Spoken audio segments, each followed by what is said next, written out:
सुबह 4 बजे उठता हूँ तो सोचता हूँ 5 मिनट सो लूँ। 5 मिनट मेरा 9:30 बजे लग जाता है। फिर उठता हूँ तो सोचता हूँ पूरा दिन भी पड़ा है, चलो शाम को पढ़ूँगा, शाम तो अपना ही है। फिर शाम को सोचता हूँ कि चलो अब शाम को पढ़ेंगे, शाम क्या सोचता हूँ अरे अभी तो बहुत दिन पड़ी है। तो ऐसी घटना हर एक इंसान के साथ होती है, हर एक स्टूडेंट के साथ ऐसा होता है। तो उन स्टूडेंट के लिए ये वीडियो अति आवश्यक है, क्योंकि दोस्तों ये वीडियो हम आपको बता रहे हैं। इस वीडियो में कोई ख़ास नहीं है कि आपको मैं अच्छा वो दिखाऊं, लेकिन आपको जो मैं बात बताऊंगा ये बात एक 100% और सत्य है, ताकि इस वीडियो में आपको हम आपके अपने बातों से हम समझा सकते हैं दोस्तों। बल्कि हमारे पास कोई एक्स्ट्रा फ़ोन या एक्स्ट्रा ये नहीं कि जिससे हम आपको अपना अच्छे से एडिटिंग अपना ये सब बैकग्राउंड ये सब दिखाऊं। नहीं दोस्तों, जो है मैं वही दिखाऊंगा। अगर आपको वीडियो पसंद आए तो वीडियो वॉच कीजिए, अगर नहीं पसंद आए तो आगे आपकी मर्जी। तो चलते हैं, टाइम वेस्ट ना करते हुए हम अपने बातों को आगे बढ़ाते हैं। दोस्तों एक स्कूल में एक बहुत समझदार लड़का था, वो पढ़ाई करता था और उसका नाम था सूरज। सूरज नाम का लड़का बहुत मेहनती था और बहुत पढ़ाई करता था। और उसी क्लास में एक बहुत अच्छी लड़की थी जो उसका नाम था प्रिया। तो प्रिया वो रोज़ क्लास में आती, सबसे कहती आई लव यू दोस्तों। और वहीं सूरज जो था वो किसी से बात नहीं करता था। और मैम जब क्लास में आती थी तो सभी बच्चों को पढ़ाती थी, मारती थी, डांटती थी। लेकिन जो सूरज था वो बहुत निराश हुआ था और गुपचुप बैठा रहता था, हमेशा शांत रहता था। और वो न पढ़ाई करता था, न किसी से बात करता था, बाल उसके बिखरे रहते थे और ना वो कभी किसी से मतलब बातचीत कुछ भी नहीं करता था, एकदम उदास बैठा था। मैडम उसे मारती, पीटती, डांटती, कुछ भी नहीं करती, मतलब उसके साथ जो सज़ा होना था मतलब कुछ भी करती, लेकिन वो उसे कोई ज़रा से भी फर्क नहीं पड़ता था। इसके लिए वो परेशान हो गई। जब एग्ज़ाम के समय हुआ उसके बाद उसका लेटर में उसने उसके माँ को चिट्ठी लिखने की कोशिश की। उसमें उसने लिखा कि ये लड़का एकदम लापरवाह है, पढ़ाई नहीं करता है, बहुत आलसी है, ऐसा उसने चिट्ठी में लिखा। और वो जो चिट्ठी में लिखी वो चिट्ठी पहले प्रिंसिपल के पास गया। प्रिंसिपल ने उस चिट्ठी को पढ़ा तो उनके आंखों में आंसू भर गई। कहा कि इतना होनहार बेटा ऐसा क्यों, अचानक क्या हो गया इसके साथ कि ये पढ़ाई में कमज़ोर कैसे हो गया। और उसने मैडम को कहा ये तो उसके माता पिता को बहुत दुख होगा और निराशा भी होगी, तो उसके माता जी बहुत परेशान होगी। तो मैम ने बोली ये बच्चा सर एकदम नालायक है, ये पढ़ भी नहीं सकता, कुछ भी लाइफ में कुछ भी कर नहीं सकता है, मैं इसे नहीं पढ़ाऊँगी, मैं इसे अपने क्लास से भगा दूँगी। आज के बाद मेरे क्लास में ये बच्चा नहीं बैठेगा, ये क्लास में रहेगा, ये या तो मैं रहूँ। अब प्रिंसिपल सर ने कहा कि आप थोड़ा वेट कीजिए और उसके पुराने के लिए आपका पुराना चिट्ठी पढ़िए, हर क्लास का जो हर टीचर देते थे। उन्होंने मैम का वो जो चिट्ठी था उसने दे दिया सभी टीचरों ने।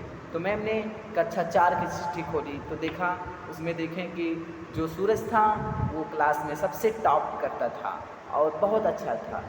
फिर दूसरे में देखा तो उसकी माँ का तबीयत ठीक नहीं था, कैंसर था और कैंसर की वजह से बच्चा पर बहुत बुरा प्रभाव पड़ रहा था। उसी के टेंशन में बच्चा गुमसुम हुआ रहता था, ना पढ़ पा रहा था, ना कोई केवल उसके टेंशन सताए जा रही थी। उसके बाद जब उन्होंने तीसरा चिट्ठी देखा तो देखा उसमें कि राजू की माँ आज नहीं है, वो मर चुकी हैं। तब तक मैडम के आंखों में आंसू भर गई और वो भर के देखकर राजू की तरफ देखा। राजू एकदम मासूम और एकदम वो था, सूरज एकदम मासूम था, वो एकदम गुमसुम की तरह बैठा था।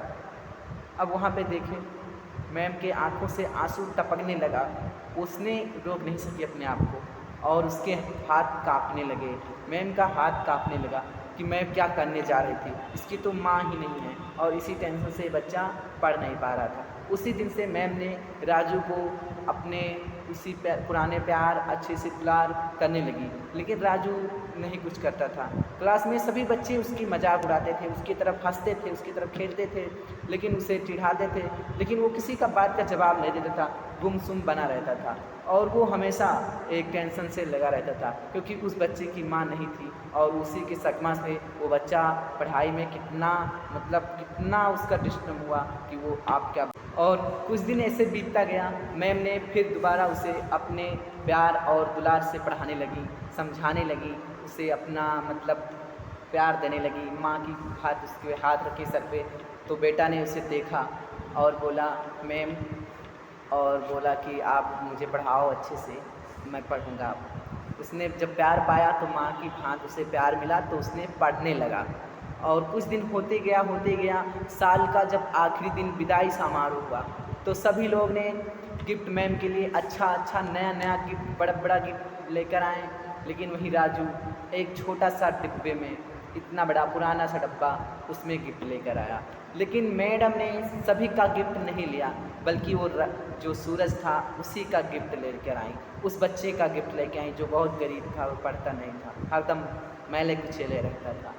उसके गिफ्ट में देखें तो उसके गिफ्ट में एक पुराना मैला उसकी माँ की जो कंगन थी वो थी, चूड़ियाँ, और उनका इत्र था जो बहुत खुशबू दे रही थी। मैम ने उसे तुरंत अपने ऊपर छिड़का और उसका जो कड़ा था हाथ में पहन लिया। तब उसने कहा आप बिल्कुल मेरी माँ जैसी खुशबू आ रही है और आपके हाथें मेरी माँ जैसी है। और उसने हाथों को चूमा और कहा कि माँ आप कितना अच्छी हो। बस वहीं पे माँ सब उसके अंदर गई और वो बहुत उससे लगाव हो गया। बच्चा चला गया, लेकिन मैम को रोज़ सुबह गुड मॉर्निंग गुड इवनिंग बोला करता था। और क्या करे, वो कुछ दिन होते गया वो चिट्ठी लिखता था कि मैम मैं कितना भी टीचर से मुलाकात हुआ, लेकिन आप जैसे टीचर हमें नहीं मिले और आपके जितना प्यार हमें नहीं मिला। ऐसे ऐसे बहुत दिन बीत गया। एक दिन उस बच्चे की शादी हो गई थी। शादी में देखा, उसने चिट्ठी लिखा कि मैडम मम्मी, उन्हें मम्मी कहने लगा था, तो उसने लिखा माँ आप इतनी तारीख को हमारे साथ शादी है और आइएगा, आपका इंतज़ार रहेगा। उसने टिकट बुक करा दिया, वो सब कुछ करा दिया और लिखा आपका डॉक्टर सूरज। अब वो सूरज कितना वो था कि उस पर मैडम ने क्या करने जा रहे थे उसके साथ, कि वो पढ़ नहीं सकता, ज़िंदगी में कुछ भी नहीं कर सकता। तो दोस्तों आपके साथ ऐसा कोई हो तो ऐसा सिचुएशन पे आप संभालिए अपने आप को। और आप ही नहीं, आपके पास आपके यार दोस्त, आपके गांव में, आपके कहीं रिश्तेदार में ऐसा कहीं होगा, ऐसा कुछ भी हो सकता है। तो उस पर ऐसा मत सोचिए, क्योंकि जो शख्स सब कुछ एक दिन कर सकता है वो एक दिन ज़रूर करेगा। वो नहीं कि अगर उसे अच्छाई नहीं मिलती, अच्छा नहीं मिलते, उसे मैम नहीं मिलती, तो वो बच्चा की ज़िंदगी बेकार ही होती ना। लेकिन उसे अच्छा लोग मिल गए और अच्छा ज्ञान मिल गया, वो बच्चा कितना सफल हो गया। और मैम उस दिन उसके शादी में जब गई तो ट्रेन गई, फ्लाइट से गई, लेकिन लेट हो गया तो क्या करे वो बच्चा। इंतज़ार जो डॉक्टर था, सभी लोग उसकी शादी में उतावले हुए थे, पंडित भी परेशान थे, सब उतावले हो चुके थे। लेकिन कोई ने कुछ उससे पूछा कि कौन है भाई, उसने कहा बस आप इंतज़ार करिए। वो शादी के मंडप छोड़कर उसके खिड़की के पास देख रहा था कि मैडम माँ आएंगी, और उन्हीं के इंतज़ार में वो खड़ा रहता था। काफ़ी समय बीत गया, 2 घंटा 3 घंटा, लेकिन उसने शादी नहीं की और उन्हीं के इंतज़ार में खड़ा रहा। तब तक देखें कि मैडम जी आ चुकी और उनका वही कड़ा हाथ में देखकर उसके आंखों में आंसू आ गई, और वही माँ सब उसके अंदर बैठा था और उसने लेकर गया और शादी किया। अच्छे से धूमधाम से सब कुछ हुआ। तो कहा कि दोस्तों मैं यही वादा करता था कि जो मेरी माँ है आज सबसे मिलाऊंगा, और इन्हीं के कारण मेरा ज़िंदगी सफल हुआ है। तो जो सफल होने के कारण हुआ है यही है, हमारी यही माँ है, और मैं इन्हीं को अपना माँ मानता हूँ और ये मेरी माँ है। उस बच्चे का प्रति लगाव, माँ का शब्द, माँ का प्यार, माँ का दुलार ज़िंदगी बेकार कर रही थी, लेकिन एक माँ का प्यार मिल गया, वो बच्चा का ज़िंदगी बन गया। तो दोस्तों आपके साथ ऐसा कोई व्यक्ति हो या कोई शख्स हो तो प्लीज़ उसके साथ भेदभाव मत कीजिए, उसे अच्छा संस्कार दीजिए और अच्छा दुलार कीजिए, अच्छा व्यवहार कीजिए, उस पर मजाक मत उड़ाइए, क्योंकि वो एक दिन जो काम कर सकता है ना, इतिहास रच सकता है, वो आप नहीं रच सकते हैं। मजाक उड़ाने वाले कभी किसी से आगे नहीं जाते हैं, बल्कि वो पीछे रह जाते हैं। और जो ईर्ष्या करते हैं वो ईर्ष्या में ही लगे रहते हैं। जलन करने वाला जलन के पीछे रह जाएगा, खुद जल जाएगा, बाकी किसी को जला नहीं सकता। जो जलेगा वो खुद जलेगा।